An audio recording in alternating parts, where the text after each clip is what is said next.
Up on our bulletin tonight, stakeholders applaud Governor Abdulrahman Abdulrazak's programs and projects.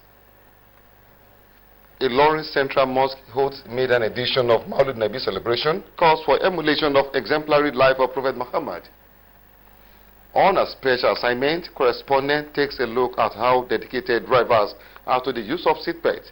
Plus, tidbit from the world of entertainment and sport.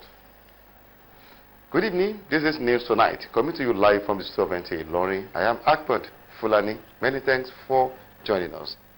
Various programs and projects being executed under the administration of Governor Abdulrahman Abdulrazak are enough to earn him another mandate from the people. This is the submission of stakeholders at the Oro Town Hall meeting attended by the State Governor. Roland Ibrahim has the report. The town hall meeting in Oro, Irepodu local government area, which is the second being held by the governor, provides an opportunity for the governor and other government officials to give their scorecard. The governor spelled out achievements of his administration in various sectors while acknowledging the support of the people. You can judge this government by what we are doing, and you can superimpose it on what the previous administration has done. This is a good government. We're progressing further. We're going to do much more in terms of investment, job creation, youth empowerment, gender equity. For example, we're going to do a master plan for Oro, Omaron, down to Ekiti. That is fiscal master plan. The same way we're going to do of our new development master plan. Other political office holders and appointees also enumerated impacts made in the areas of job creation, youth empowerment and socio-economic development, among others. Our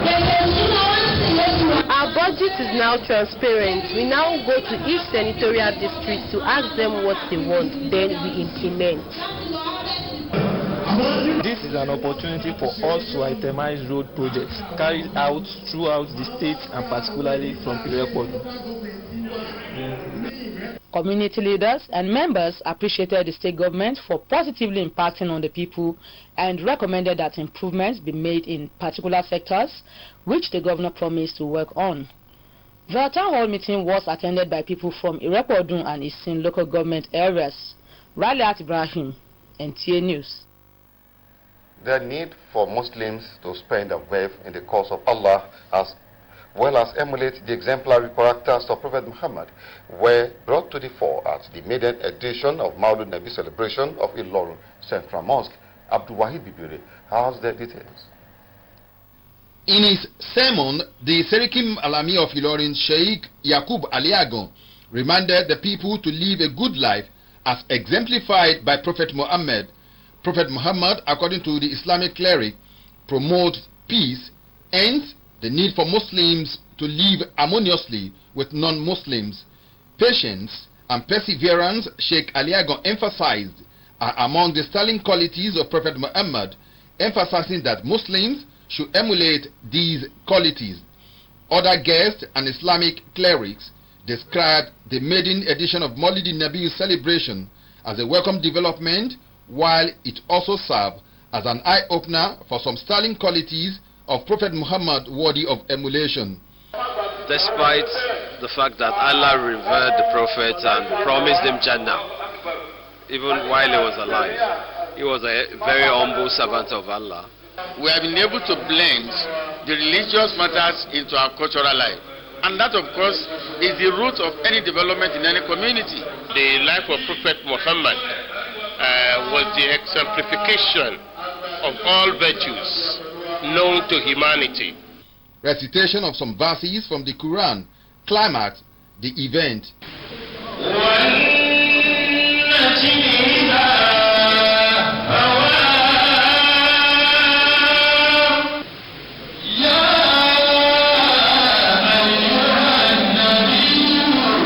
The event was attended by dignitaries from different walks of life.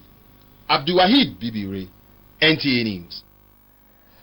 The gains of observing the 5 times daily prayers at stipulated time as well as the consequences of not observing the prayers as a Muslim were the thrust of today's Jumat sermon at Ilorin Jumat Central Mosque Again, Abdulwahid Ibire completes the report.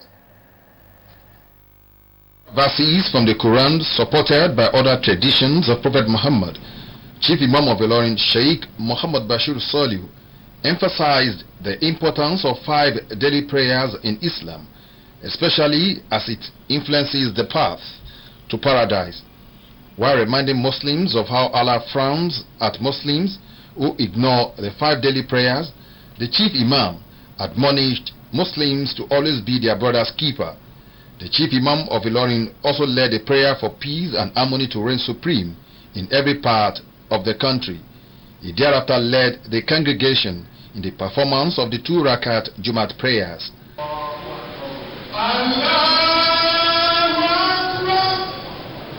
This sermon was very apt and timely, according to worshippers.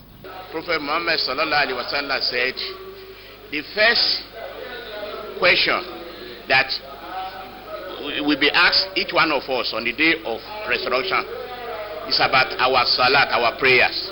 The Chief Imam reminded us of the fact that the major difference between a Muslim and a non-Muslim is the observance of the daily prayers.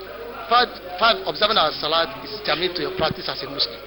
The Jumat service was well attended by Muslims within Ilorin, the state capital.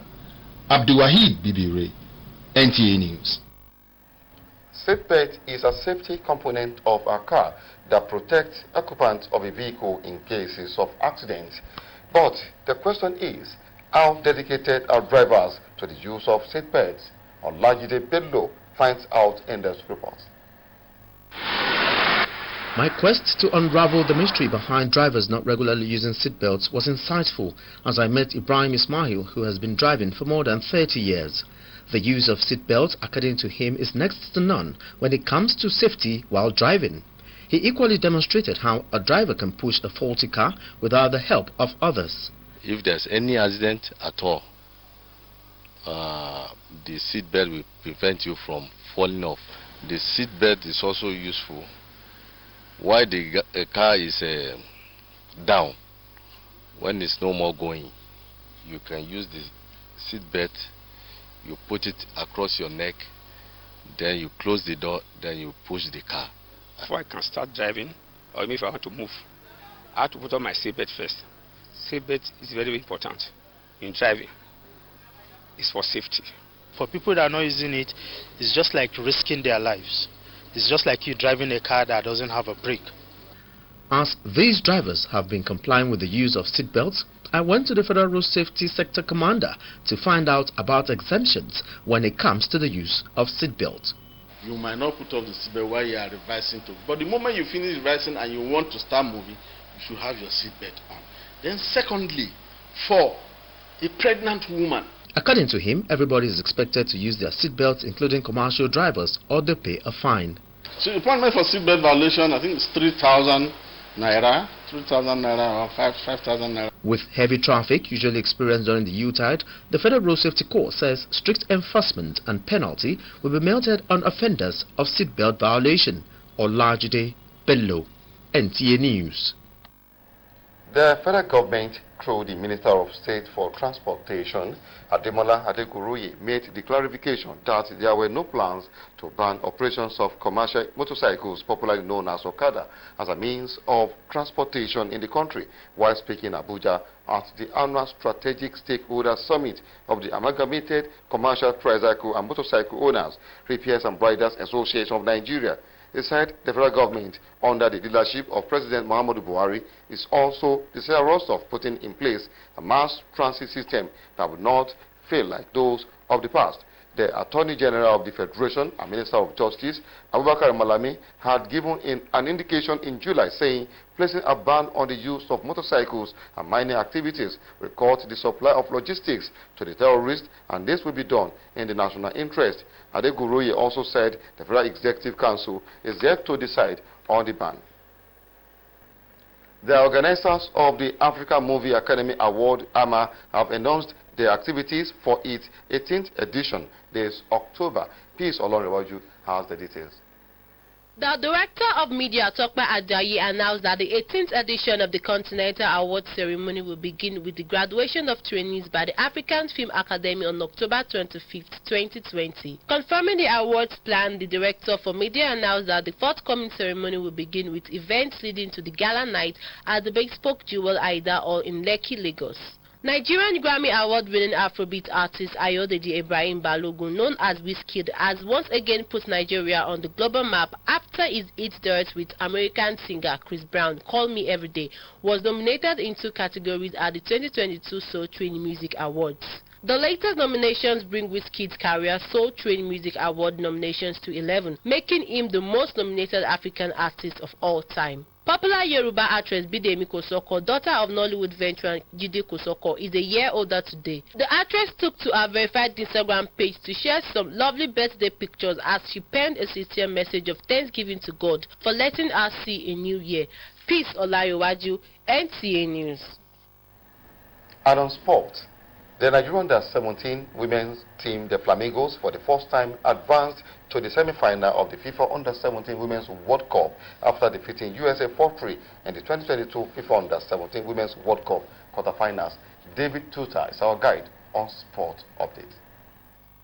The match ended all draw at full time before the Nigerians won on a penalty shootout. The keenly contested match saw the girls set a new record as they advanced to the semi-finals of the FIFA Under-17 Women's World Cup for the first time. Former 2-time heavyweight champion Anthony Joshua is believed to have pushed back his return to the ring until early 2023 instead of this December as was originally reported. Joshua was determined to return before the end of the year, with his promoter Eddie Hearn targeting an opponent among the top 15 ranked boxers of the Olympian. Those plans were however stalled by Tyson Fury when he offered his rival a shot at his WBC heavyweight title.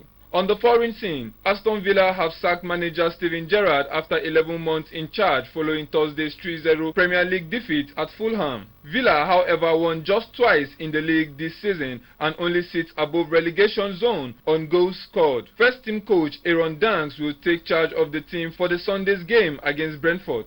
David Tuta, NTA News. Up next is outlook of tomorrow's weather forecast.